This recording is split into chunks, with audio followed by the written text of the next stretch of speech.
E nós já voltamos falando sobre esse caso que tem uma repercussão no Brasil inteiro, envolvendo essa doença do amor, quando uma pessoa está convicta de que é amada por alguém, mesmo não sendo. Um transtorno que é retratado em uma minissérie baseada em uma história real. E sobre esse assunto, principalmente envolvendo o que aconteceu com esse médico da cidade de Ituiutaba, estou aqui com o psiquiatra, está aqui junto com a gente, Dr. Rodrigo Scalia, acertei? Dr. Rodrigo Scalia, que está aqui junto com a gente, para a gente tentar compreender o que é um stalker e, ao mesmo tempo, acho que a pergunta que está todo mundo fazendo. Bom, stalking é um crime previsto na nossa legislação desde 2021. Mas quem pratica o stalking, o stalker, é uma pessoa doente? Boa tarde. Boa tarde, Rafael. Boa tarde, você que está em casa. Pode ser uma pessoa doente. Uma das causas do stalking, a perseguição, pode ser uma percepção errada da realidade. É como se a pessoa estivesse vendo o mundo de uma forma equivocada, entendendo as coisas de uma forma equivocada. E isso é um transtorno mental. Isso é o chamado de delírio erotomaníaco ou erotomania. Então, uma doença em que a pessoa começa a ver sinais onde não existem. Começa a perceber sinais, por exemplo, de um afeto, de um carinho, geralmente uma pessoa que tem uma posição social mais elevada ou uma característica física ou mental extremamente desejada, um sinal de afeição para ela que não existe, ou para ele, né? Pode acontecer com homens também. Exatamente, ou seja, um presente, uma bebida, como acontece na série, uma simples bebida pode ser o estopim para o início desse delírio. Isso, é uma alteração cerebral. Então é como se a pessoa tivesse com uma saliência alterada. Ela está predisposta a ver sinais e com coincidências onde não existem. Nesse caso, por exemplo, a repórter estava colocando que ela acreditou que o fato de ter sido atendida várias vezes pelo mesmo profissional era um sinal de que deveriam ficar juntos. Então esse tipo de interpretação em que um sinal que é completamente aleatório passa a ser visto como uma mensagem subliminar, como um detalhe, mais que uma coincidência, um sinal de que aquilo realmente está acontecendo. Agora, doutor Rodrigo, o senhor é psiquiatra, atende diversos pacientes. Como, nesse atendimento, para uma pessoa que está apresentando esses delírios, diagnosticar e, ao mesmo tempo, evitar que isso aconteça? É um desafio, né? Na verdade, isso vem acompanhado de outros sinais. Não é só o delírio. Frequentemente a pessoa não busca atendimento pelo delírio, mas a família pode buscar, percebendo que tem uma alteração na forma de percepção. Ou então a pessoa pode ter outros transtornos mentais que levaram a esse delírio. É comum, por exemplo, pode acontecer na depressão com sintomas psicóticos, pode acontecer nos casos de esquizofrenia, pode acontecer em casos de transtorno bipolar. Tá? O que não quer dizer que quem tem isso vai ter esse sintoma, mas pode acontecer nessas doenças. Até num transtorno bipolar, que queira ou não, se tornou até comum, lamentavelmente, isso pode acontecer. Pode acontecer a pessoa apresentar esse delírio. Sintomas delirantes e a pessoa ter esse tipo de delírio. É um dos tipos de delírio que podem acontecer. Lembrando que a grande maioria das pessoas que têm transtorno bipolar não tem essa alteração. Tá? Mas isso pode acontecer no transtorno bipolar. Uma pessoa que tenta suicídio várias vezes, por exemplo, pode ser um caso de depressão, pode ser um caso de transtorno bipolar. A gente nunca atendeu essa jovem, não tem como a gente saber, mas são casos que podem gerar esse tipo de sintoma. E a pessoa passa a ver até na negativa, a forma como a pessoa nega, os pequenos sinais do olhar, da fala, das mensagens, ela começa a ver uma narrativa de que, na verdade, ele está sim apaixonado. Ele está deixando ela perceber por sintomas bem sutis de que a paixão realmente existe. Às vezes, que ela vê, reforçando que a pessoa percebe.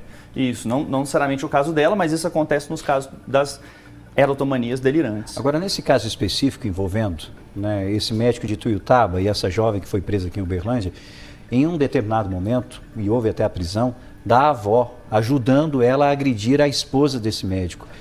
Isso mostra o discurso, muitas vezes, que esse indivíduo, que essa pessoa, acaba tendo dentro de casa. Consegue encorajar até a própria família em relação a isso, que ela acha que é verdade e não é. Isso, o delírio, frequentemente, ele é bem organizado. Então, a pessoa está com um delírio, mas todo o restante, às vezes, da vida está acontecendo.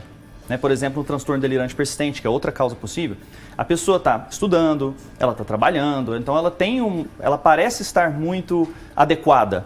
Só que existe essa crença delirante, que move a pessoa, move grande parte das ações dela. Então pode ser que a narrativa que ela traz para a família seja uma narrativa com vários vieses. Com muitos detalhes. Com muitos problemas, com muitos... a família passa a ver da mesma ótica que ela porque foi convencida a isso. E outra coisa que pode acontecer é o fato das doenças mentais serem também genéticas. Então você tem genes ali relacionados dentro da própria família. Para facilitar, ela é uma estudante de nutrição. Ela, dentro da instituição, estudando, convivendo... Dela, mas pode ser que seja... Convivendo com os colegas, é até difícil dos colegas imaginarem esse tipo de situação. Perceberem. Se for só esses sintomas, sim. Ela tinha sintomas de humor, pelo que vocês trouxeram, né? Que é as tentativas frequentes de suicídio. Então, existe uma instabilidade emocional. Então, pode ter vários outros tipos de diagnósticos acontecendo. Mas a pessoa pode ter o delírio e estar bem funcional, estudar, trabalhar, né? Ter filhos. E às vezes tem uma crença delirante que está atrapalhando na vida dela. E por isso que é tão problemático. Entra naquilo lá que você falou, como é que a gente tem que diagnosticar e tratar, chegar no tratamento desse tipo de pessoa, no atendimento psicológico, no atendimento psiquiátrico, para poder ser ajudada, para evitar esse tipo de tragédia de se perpetuar. Vamos falar sobre isso. Vamos pensar agora exatamente nisso. Como evitar? Como evitar que uma pessoa se torne o stalker de alguém? Detecção precoce e facilitar o tratamento. Chegar no tratamento psicológico, porque tem vieses que estão sendo confirmados, ou seja, a pessoa começa a ter comportamentos que vão trazendo uma certa sensação de satisfação. Quando ela se sente desejada por uma pessoa, mesmo que não seja verdade, na mente dela aquilo acalma os sintomas depressivos. Então isso funciona como uma forma dela se sentir melhor diante desses sintomas depressivos que ela tinha. Então ela precisa de um atendimento psicológico que ajude ela a perceber esse ciclo. E também no atendimento psiquiátrico, porque o delírio ele tem uma causa orgânica, existem alterações cerebrais, existem medicações que diminuem muito os sintomas ou às vezes os retiram completamente. Agora, falando exatamente desse acompanhamento, a família então ela é crucial. Né? Fundamental, para perceber, porque a família que percebe, porque uma pessoa que está passando por isso não vai procurar um médico. Vai ter muita dificuldade de procurar um profissional. E mesmo o profissional ele tem que vincular bastante primeiro. Porque se ele já chegar questionando todas as crenças, falar, essa pessoa não está apaixonada por você, né? Ou como foi feito várias vezes, foi tentado várias vezes no juízo, né? Afasta dele, isso não está acontecendo. Não, e afasta até mesmo... A pessoa deixa de continuar o tratamento, exatamente. Então você tem que fazer um bom vínculo, detectar isso, né? Ajudar a pessoa a perceber a vantagem de fazer um tratamento. E assim você fazer o acompanhamento completo. Para o pai, para a mãe, para o vô, para a avó, para o tio, para a tia, para o filho, para a filha, para o marido. Como perceber? Me ajuda, doutor Rodrigo. Como que eu percebo que alguém está passando por alguma coisa que está fora do normal? Às vezes é muito difícil. Vai ver o adolescente apaixonado. Às vezes está apaixonado numa pessoa famosa, né? numa atriz, num ator. E aí você vai ver que tem uma fase do desenvolvimento em que isso é mais comum, na adolescência, por exemplo. Né? A pessoa se sentir apaixonada por uma pessoa que nem o conhece, ou somente vê pela rede social. Então, se você nota que a pessoa está pegando pequenos detalhes, por exemplo, curtiu o meu comentário, e interpretando isso de uma maneira muito exagerada, é um sinal. Se você está percebendo sintomas depressivos que só se diminuem quando ela se sente valorizada por uma determinada atenção, é outro sinal. Então, se você está percebendo que essa pessoa ela está falando só naquilo, tem feito muitas coisas em relação àquele exagerado tipo de atenção que dá a uma determinada pessoa, um determinado tipo de admiração que ela tem. Então, tudo isso é sinal para você parar e conversar. O que está acontecendo? Agora, vamos buscar ajuda. Doutor Rodrigo, as redes sociais facilitam, quem não nisso, né? Porque hoje você tem uma proximidade muito grande com o artista que você venera, por exemplo. Não só uma proximidade, você sabe tudo. Sabe onde ele está, o que ele está fazendo, o que ele comeu, o que ele fez isso, ele viajou, não viajou. E isso dificulta até mesmo para a família entender que não está acontecendo nada. Né? Às vezes é difícil. Por exemplo, eu tive um caso recente de um paciente que se apaixonou por um modelo da Alemanha. Né? E ele viu, a chuva caiu, um dia ele viu uma poça em formato de coração. E aí ele começou a ter pensamentos de delírio, automaníaco, de que ela estaria apaixonada por ele. Então, por conta disso que ele viu, né? Ele tinha um transtorno em termos de esquizofrenia, então ele passou a acreditar que isso estava acontecendo. Né? E ela, coincidentemente, naquela semana terminou com o esposo. Então ele viu isso tudo como um sinal de que ela realmente daria atenção para ele, que eles iriam se casar. E a pessoa passa, às vezes, até a ser vítima de pessoas de má fé. Né? Ele foi vítima de golpes. Né? Se dizendo que ser a pessoa, se aproveitou disso para poder pegar dinheiro, falar, não, agora você deposita que nós vamos nos casar, deixa eu separar o dinheiro aqui. E ele acaba caindo nesse tipo de golpe. Por quê? Porque ele está com o juízo prejudicado. Então a família percebe como? Percebe que a pessoa começa a falar muito sobre aquilo, exagera nos relatos, pega pequenos sinais e distorce. Mais uma vez, pode acontecer quando a pessoa está apaixonada, mas o nível é excessivo, é diferente. deixa de ser funcional. E tem que deixar muito claro nessa distância que existe de um stalking para uma pessoa que está tendo um delírio. Ela pode ter um delírio, por exemplo, no caso dele, mas nunca perseguiu. Né? E algumas pessoas têm o delírio e realmente passam a fazer uma ação criminosa, um crime de seguir aquela pessoa, de não conseguir controlar os seus comportamentos. É a raridade, muito menos do que as que têm. É relativamente comum, 1 a 3% de chance de ter esse delírio ao longo da vida. Agora, a perseguição é mais rara, né? São poucos que chegam nesse ponto. Bom, o Dr. Rodrigo Scali é psiquiatra desde 2012 e estava conversando inclusive em off aqui junto com a gente, né? Que esses casos são mais comuns do que a gente imagina. É isso? Atende muito desse tipo de caso? As pessoas que chegam na internação, que são as pessoas mais graves, quem trabalha com internação acaba vendo mais casos assim. Né? Então, pessoas que às vezes internaram, que têm diversos tipos de delírio, entre esses os delírios erotomaníacos, são esses de sentir que alguém está apaixonado. Já aconteceu, por exemplo, de sentir que um cantor muito famoso fazia músicas para ela, mesmo as músicas antes dela ter nascido, a pessoa não percebia a incongruência. Então ela escutava a pessoa falando, era para ela.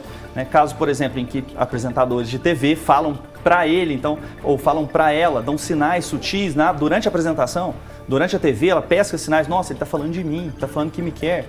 Então, a pessoa que está com alteração cerebral, frequentemente em crise de esquizofrenia, transtorno bipolar, depressão com sintomas psicóticos, pode ter esse sintoma e, infelizmente, é mais comum do que a gente imagina. Para tratar, é só com medicamento, doutor? Não, medicação, psicólogo, alteração na forma de viver a vida, o exercício físico, comer melhor, dormir bem. Então, são vários pilares que precisam ser modificados, mas o acompanhamento psicológico é fundamental e o acompanhamento com o psiquiatra. Agora, quando a gente pega um quadro de depressão, uma pessoa que começa a ter um quadro depressivo, a família percebe, procura ajuda, procura um profissional, a partir do momento que ocorre esse tipo de atendimento, até mesmo com medicação, nesse processo, que é um processo difícil até para essa pessoa, que é um tratamento, ela vai ter que expor muita coisa, pode acontecer o delírio também? Pode acontecer, evoluir para delírios assim ou outros problemas? O delírio ele é uma característica grave de uma depressão, então a depressão ela precisa ser grave para poder dar delírio. Ele pode acontecer também em outros transtornos. Então, se a pessoa tiver, na verdade, o transtorno bipolar, ela pode entrar numa fase que a gente chama de mania. A fase de mania não tem a ver com aquela mania de fazer as coisas, mania de fechar a casa, não é isso não. É mania ficar acelerado, ficar muito acelerado, ficar falando demais. Que, por exemplo, lá naquela série, no começo ela está muito falante, rindo muito alto, falando, e ligando. Então, assim, pode ser que acelere demais a pessoa. Esse é um caso típico de transtorno bipolar, por exemplo. Aí o delírio pode aparecer. Entre eles, esse é um deles. Delírio grandioso, a pessoa se sente tão grandiosa que ela possa acreditar que, por exemplo, atores famosos, pessoas muito famosas estão apaixonados por ela. No caso da série, que pessoas muito famosas eram atendidas por ela como clientes, né? Que ela era uma advogada muito famosa, né? O premier britânico e todos eram clientes dela. Então, a sensação de grandiosidade que a pessoa pode passar a possuir. E aí tem que entrar com o tratamento correto para o humor voltar a estar estável e os sintomas psicóticos, esse tipo de delírio, desaparecer. Agora, para a gente encerrar, profissional da área mental, muito tempo, vai gerar polêmica. Essa jovem foi presa. Certo. Está num presídio. É a melhor forma de resolver esse problema? A melhor forma é tratando, ela precisa de tratamento. Agora, existe uma discussão muito grande entre a pessoa que tem transtorno mental, não necessariamente ela não tem culpa, isso é um atenuante. Se ela entende que aquilo era um ato ruim, negativo, se ela entende as consequências do que estava fazendo, ela pode ter culpa mesmo que atenuada por conta do transtorno mental.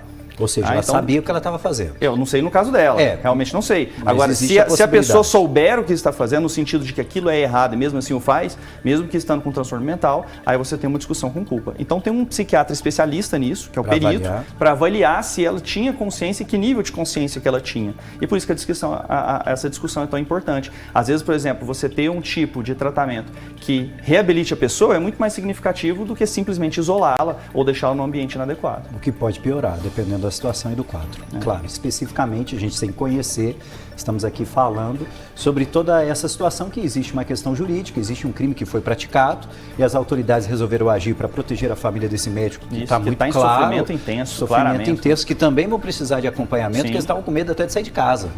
Então, estão tendo esse acompanhamento e uma jovem que foi presa e que não dá simplesmente para deixar ela lá e pronto, acabou. Né? Tem que buscar aí um acompanhamento e um tratamento para que se busque, né, de todas as formas resolver isso. Não basta só punir, né, como se tentou fazer. Fala, não faça isso que vai acontecer aquilo. Porque daqui a pouco ela sai. Precisa tratar.